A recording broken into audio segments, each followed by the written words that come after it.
Hello friends, मैं पारुल आप सभी का स्वागत करती हूँ।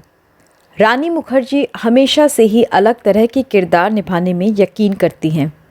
उनकी जल्द रिलीज़ होने जा रही है उनकी अगली film Mrs Chatterjee versus Norway. इसकी कहानी कुछ ऐसी है जिसमें रानी मुखर्जी एक ऐसी माँ के किरदार में हैं जिन्हें अपने ही बच्चों से अलग कर दिया जाता है। फिल्म में दिखाया गया है कि कैसे नॉर्वे की सरकार अपने देश के कानूनों का हवाला देकर वहां रह रहे भट्टाचार्य परिवार पर सरकारी दिशा निर्देशों के अनुरूप बच्चों की परवरिश नहीं किए जाने का इल्ज़ाम लगाती है और फिर उनसे उनके दोनों बच्चों को छीन लेती है। मिसेस चैटर्जी वर्सेस नॉर्वे की कहानी सच्ची घटना पर आधारित है। हाल ही में इस फिल्म के ट्रेलर के रिलीज़ किए जाने के बाद इस फिल्म में दर्शाए गए विषय की खूब चर्चा हो रही है और विदेशों में रहने वाले पेरेंट्स से जुड़ा ये मसला एक बार फिर से सुर्खियों में आ गया है। दुनिया के अलग अलग देशों में रहने वाले कई परिवार इस तरह की परेशानियों और परिस्थितियों से गुजर चुके हैं और अब फिल्म के ट्रेलर के रिलीज़ किए जाने के बाद अपनी अपनी आपबीती को भावुकता से बयां कर रहे हैं। रानी मुखर्जी की फिल्म सागरिका भट्टाचार्य की असल ज़िंदगी से प्रेरित है। सागरिका ने फिल्म के ट्रेलर को देखने के बाद अपनी पहली प्रतिक्रिया देते हुए कहा कि अपनी ज़िंदगी के मुश्किल हालातों पर बनी फिल्म का ट्रेलर देखना उनके लिए बेहद जज्बाती पल था।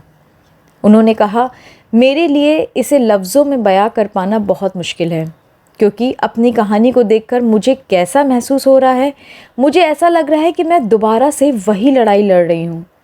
लोगों के लिए जानना बेहद ज़रूरी है कि आज भी जो पेरेंट्स बाहर रहते हैं यानी अब्रॉड में रहते हैं उनके साथ वहाँ की सरकार किस तरह का व्यवहार करती है। आपको बता दें कि साल 2011 में सागरिका और अनुरूप पर 3 साल के बेटे अभिज्ञान और 1 साल की बेटी ऐश्वर्या को अपने बिस्तर पर सुलाने, सही तरीके से भोजन ना खिलाने, सही तरह के कपड़े नहीं पहनाने से लेकर तरह तरह के आरोप लगाए गए, जिसके बाद नॉर्वे के अधिकारियों ने दोनों बच्चों को अपनी कस्टडी में लिया था और फिर शुरू हुआ बच्चों को वापस पाने का सागरिका और अनुरूप का संघर्ष, जो काफ़ी लंबा चला। सागरिका ने मिसेस चैटर्जी वर्सेस नॉर्वे जैसी फिल्म बनाए जाने पर कहा कि रानी मुखर्जी ने जिस तरह से मेरे दुख, दर्द और मेरे बच्चों को वापस पाने के संघर्ष को जीवंत अंदाज में पेश किया है, उसके लिए मैं रानी का शुक्रिया अदा करना चाहती हूँ। रानी खुद भी एक माँ है और मैं उनकी शुक्रगुजार हूँ कि उन्होंने एक माँ की दर्द भरी दास्तान को बेहद गरिमा के साथ पर्दे पर उतारा। उन्हें ट्रेलर में देखकर मैं अपने आंसुओं को रोक नहीं पाई। आपको बता दें कि सागरिका के दोनों बच्चों को नॉर्वे के चाइल्ड केयर सर्विसेज ने अपने देश के दिशा निर्देशों के विपरीत और भारतीय आदतों के मुताबिक पालन पोषण करने के आरोप में बच्चों को अपनी हिरासत में ले लिया था। लेकिन सागरिका का कहना है कि आखिर मैं भी एक माँ हूँ और एक माँ के तौर पर मेरे भी तो कुछ अधिकार हैं।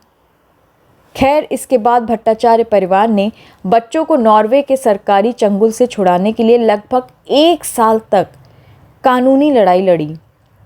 आपको बता दूं कि इस दौरान नॉर्वे के अधिकारियों ने यहाँ तक दावा किया कि सागरिका एक माँ के रूप में अपने बच्चों के लिए मानसिक रूप से अस्वस्थ हैं, यानी मेंटली डिस्टर्ब हैं। बाद में ये मामला भारत और नॉर्वे की मीडिया की नज़र में आया, जिसके बाद ये सुर्खियों पर छा गया। मामला इस कदर आगे बढ़ा कि भारत सरकार को इसमें दखल देना ही पड़ा। उस समय विदेश मंत्री MS कृष्णा ने नॉर्वे के विदेश मंत्री से मुलाकात की। इस मसले को सुलझाने के लिए लंबी कोशिशों के बाद सागरिका के दोनों बच्चों की कस्टडी भारत में रहने वाले उनके चाचा यानी कि अनुरूप के भाई अरुणाभास भट्टाचार्य को सौंपी गई। इसके बाद सागरिका ने अपने बच्चों की कस्टडी के लिए कोलकाता हाई कोर्ट का दरवाज़ा खटखटाया और साल 2013 में कोर्ट ने ये फैसला दिया कि दोनों बच्चों की कस्टडी सागरिका को सौंपी जाएगी।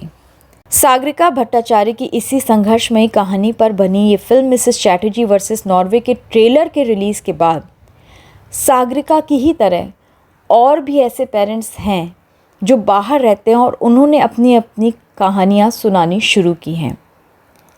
इसमें साफ तौर पर समझा जा सकता है कि मिसेस चैटर्जी वर्सेस नॉर्वे ने सिनेमा घरों में रिलीज़ से पहले ही अपना असर दिखाना शुरू कर दिया है। आशिमा चिब्बर द्वारा निर्देशित ये फिल्म 17 मार्च को देश भर के सिनेमा घरों में रिलीज़ की जाएगी। तो हम तो इस फिल्म को देखने के लिए बहुत ही एक्साइटेड हैं और उम्मीद करते हैं कि आप भी इस फिल्म को बड़े पर्दे पर देखने ज़रूर जाएंगे। इस फिल्म को देखने के बाद आप अपने कमेंट्स हमें ज़रूर लिखिएगा और बताइएगा कि ये फिल्म आपको कैसी लगी।